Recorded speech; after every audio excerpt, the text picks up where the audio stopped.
Yo, what's good, everybody? I'm not gonna lie, I've been procrastinating this video just because I've been lazy, but we're back on the grind. This video isn't going to be the normal ones that I was doing a while ago on Demon Slayer. This is actually gonna be a versus. It's still going to be scaling, but it's going to be versus putting two characters up against each other in certain circumstances, right? So the two characters we're talking about today is Rengoku, Kyojuro, and Zohakuten. Now, there's a reason why I didn't say Hantengu. I'm saying Zohakuten due to the fact that he's the strongest version of Hantengu, right? But we're gonna switch it up a little bit, and let's say Zohakuten was the main body of Upper Moon 4. Let's just say he was the Upper Moon 4 from the start, right? And if you cut his head off, he's dead. It's no Wincon where he can what's his name? Where he can create another version of himself. No, it's just him by himself fighting Rengoku, right? So first, let's get into Rengoku. Gotta do the introductions first. Kojo Rengoku, the Flame Hashira. That's all we're gonna say for him. I'm not gonna lie, we're not going that deep in the introductions. Just he's a Flame Hashira, right? So let's go into Mugen Train as usual, right? So in Mugen Train, Rengoku fights Akaza Upper Moon 3. Now let's talk about the Akaza fight, right? There's multiple panels and instances where Rengoku is able to clash and fight on par with Akaza, although this is a arguably holding back Akaza to a certain extent, though. It's to a very certain extent. He's holding back, but I really feel like it's not by a great margin. He's definitely holding back. Like, I'm not denying that, but I don't think it's by a big margin where it's like huge, right? Like it's huge. Like Akaza's nerfed to the point where he's like Upper Moon 6 or Lower Moon 1 level, right? I don't think it's to that point, but I do think it's slightly below his normal, like, full power trying, right?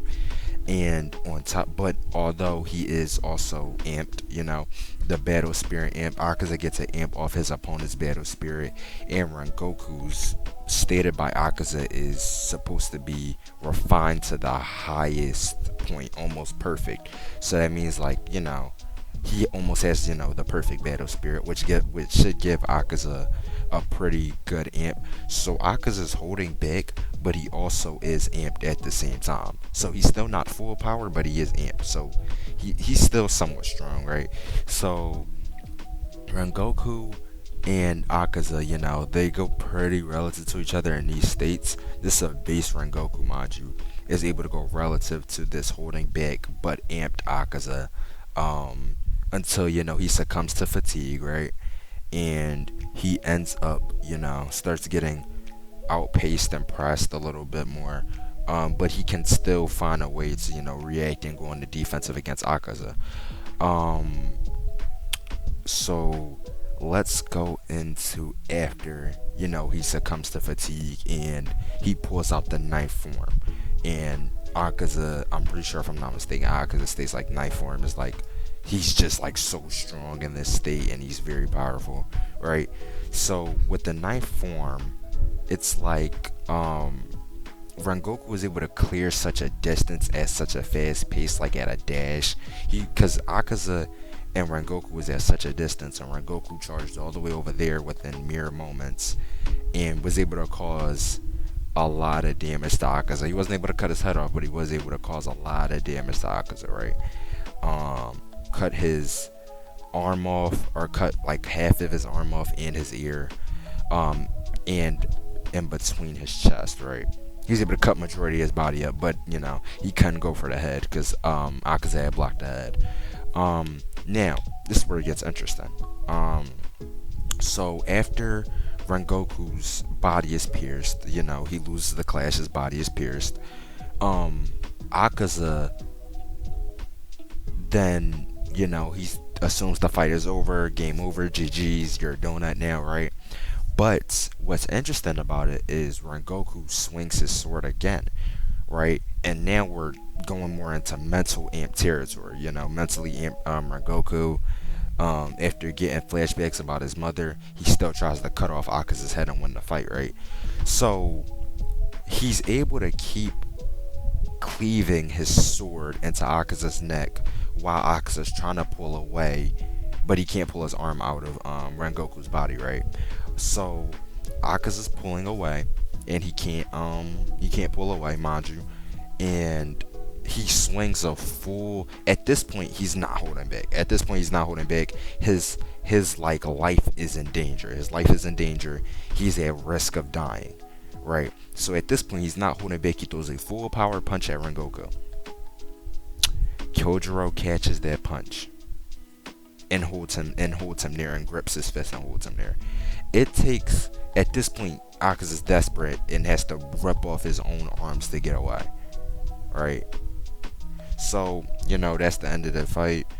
But what I try to get there is, Rengoku base can go relative with a holding back but amped Akaza, and his mentally amped state was able to, overpower Akaza when he was trying to get away from him, right? He was able to overpower Akaza. Of course, Akaza got away, but he was able to overpower him. Now that we're done with that, it's nothing really much else to go over with Rengoku. Let's get into Zohakuten, right? Upper Moon 4, not hypothetically. It's like a what if, he was the main body, like if he was Hantengu. So if you cut his head off, he dies, right? So let's get into Zohakuten. And that's talking about the Swordsmith Village arc. Zohakuten, nothing to really laugh about, honestly. He's a pretty strong upper moon. He fautorizes Tanjiro like it's nothing, takes down Nezuko and Genya as well. It's not until Mitsuri comes he meets a match, right? Now, funny enough, base Mitsuri actually was going relative with Zohakuten. Like they were going back and forth with attacks. She was slashing and cutting his attacks up, and he was also going after her. It's like they were going pretty relatives in terms of attack speed and reaction, right? And even after that, you can argue Mitsuri was overwhelming Zohakuten and could keep him at bay until succumbing to fatigue. So Zohakuten is was decently relative, slightly above what I think is base Mitsuri, and is definitely above, is maybe or dead center relative before succumbing to fatigue Mitsuri, right?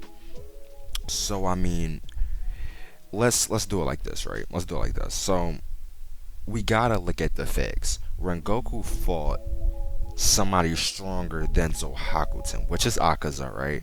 Now, even if you want to say that he was holding back, it wasn't by a big margin that would, leave him unable to probably beat Zohakuten, right? Because we know the upper ranks, there's small little gaps in between the upper ranks in strength, right? So, Akaza was holding back. I don't think it'd be to the point where it would make him that much lower, and you have to take into account that he was amped as well. And also, it's like Zohakuten is kind of struggling to kill base Mitsuri and also Mark Mitsuri, even going further on. So if we even compare the facts, and let's just say Rengoku's able to go dead relative, or not dead relative, but before succumbing to fatigue, he can react to Akaza and tag him multiple times, right?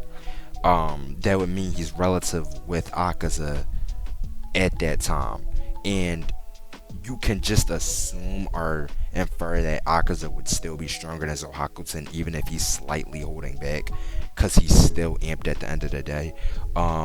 Even with that, you can kind of just say base Rengoku might be slightly over Zohakuten, or relative with him, or relative, or they're nearly equal, right? But then you go on the ninth form Rengoku, which is one of the strongest versions of him, which is more amped and cleared a very big distance than before. Now, although Akaza was able to react to it, I personally think that if Rengoku did the ninth form on Zohakuten, he would blitz him, and he wouldn't be able to react to him due to him covering such a distance so fast. He'd be caught off guard and perception blitz by speed. Um, Now, with that, I feel like that would leave. Let's put it like this. So it'd be base base Rengoku relative with Zohakuten, relative or slightly above Zohakuten, then Rengoku's ninth form over Zohakuten, and then mentally amped Rengoku over both versions. We know mentally amped Rengoku was able to do drastically incredible feats by stopping Akaza in place and grabbing his fist. That's probably what I would say. I think Rengoku would be able to come out with the win before succumbing to fatigue. Um, I don't think if this fight actually happened, I don't actually think he'd be able to get the mental amp due to the fact that I don't think Zohakuten will put him in the place to get the mental amp.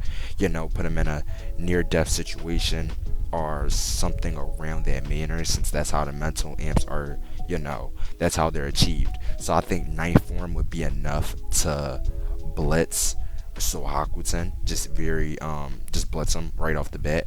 Of course, it's not a character for him to do this, so he'd be pushed to that limit and then blitz him, right? So they'd probably go dead relative. Zohakuten would keep Rengoku at a range, and then Rengoku will pull out the knife form, dash him, cover the distance, slash his head off. Game over, right there. Donut avoided for sure. That's how I feel like the fight would go. I think Rengoku would beat Zohakuten. Yeah. That's really all I have to say today. In the incoming videos, we're gonna get more versus videos like this, Demon Slayer wise.